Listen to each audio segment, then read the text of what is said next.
I spent 6 months planning my dad's 70th birthday, thinking it would be a flawless celebration. The manor was set, the late summer flowers were in bloom, and a string quartet was ready to play. Elise handled the catering and seating. Maya and Lucas had rehearsed a tribute about the man who taught them to ride bikes and tie knots. I signed the final invoices, handed the check and felt proud. The night began like a triumph. Dad waddled into the ballroom in his favorite hat, eyes bright, and the room erupted into applause. My sister toasted, setting the tone. Then Maya and Lucas stepped onto the stage, bathed in golden lights. They launched a slideshow of childhood photos, then spoke about Dad. The music filled the hall. The mother's voice cut through the hum. You all know how much Dad loves his family, but I think it's also time we remember the traditions that run in our line. She smiled, looked around, then fixed her gaze on my kids. We're all here because the family matters. And I know my boys, Maya and Lucas, are already busy making a life of their own. She paused. Maya and Lucas, you two stay in the corner. The hall fell silent. My heart pounded. Elise's eyes widened. I'd rehearsed this speech with Dad's memory in mind. Not this moment. I had to think fast. I stepped onto the stage, the lights warming my face.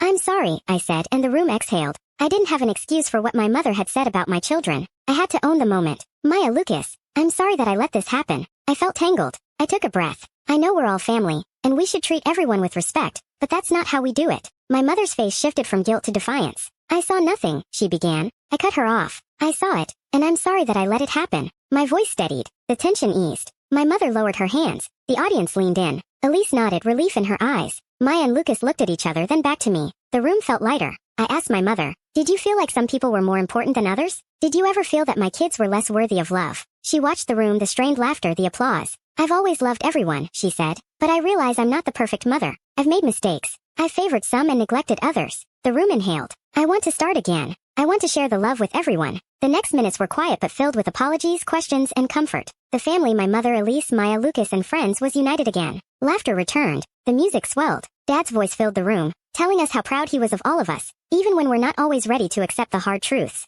Later that night, after the music faded, I walked outside with Maya and Lucas. Their shoulders were straight, smiles genuine. We're all family, I told them. That means we love each other, even when we're not perfect. It means we're honest when it hurts, and we're kind even when we're hurt. The moral that evening was simple. Love doesn't always look perfect. It's found in the moments we admit we're wrong, and it's built on the kindness we extend to those we miss. It's about a mother stepping forward, a father speaking up, and a family learning to listen. It's about a celebration that didn't end with humiliation, but one that started to heal. I paid a lot for this party, I said to Elise, and for a moment I thought I'd ruined it all. She laughed, a warm echo that filled the night. It didn't, she said. It made us stronger. That's the lesson. In the grand moments, even the simplest actions, an apology and honest conversation, can restore a family in ways money can't. The real expense of love, we learned, was not measured in dollars, but in the courage to admit when we're wrong and the commitment to make it right. The night ended with laughter and love, a lesson that family is a living conversation, not a fixed ceremony.